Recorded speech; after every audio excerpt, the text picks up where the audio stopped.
Welcome once again to Heart of a Shepherd as we continue our study in 1 Chronicles.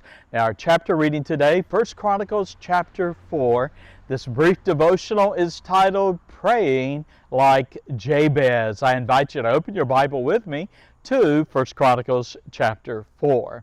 Well, as we continue our study, we are given now in verses 1 through 23 the sons of the tribe of Judah. Now this is indeed the genealogical record of the royal tribe, Judah being the fourth-born son of Jacob, also known as Israel, the father of the 12 tribes. Now 1 Chronicles chapter 4 and verse 1 states, and I quote, the sons of Judah.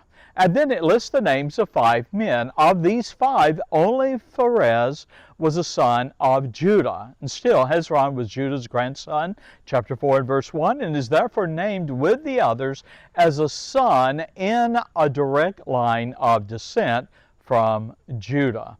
Now, there are other notable mentions in Judah's lineage that are included in indeed skilled craftsmen, verses 11 through 23. Who lived in the valley of Chorazim. I'm hoping I'm saying that right. There were also weavers who were said to have wrought fine linen. Additionally, verses 22 through 23, there were potters and gardeners among the men of Judah. Now, the sons of the tribe of Simeon then are named in verses 24 through 43. Now, the lineage of Simeon, Jacob's second son, is recorded, and the list includes the cities and villages assigned to the tribe. Now, a closing thought, indeed this is a brief devotional, but I would draw your attention to a man named Jabez. The testimony of this man is incredibly inspiring, and I want to quote to you exactly what the scriptures say about him in verse 9. Now this Jabez was, and I quote, more honorable than his brethren. And his mother called his name Jabez, saying, because I bear him with sorrow.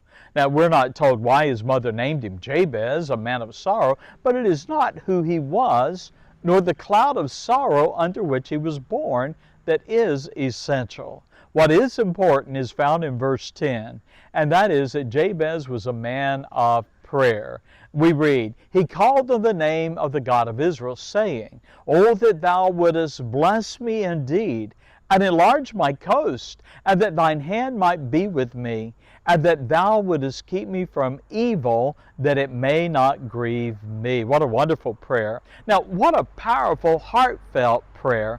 Jabez asked for 4 things, and the Lord answered his prayer. He asked, number 1, that God would bless him, and he did.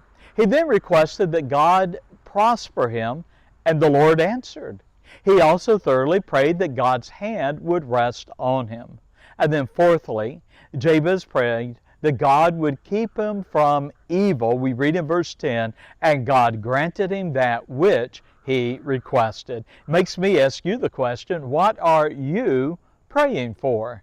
James reminds us in James chapter 4 and verse 2, ye have not because ye ask not. God bless. Thank you for being a part of Heart of a Shepherd. And bye-bye.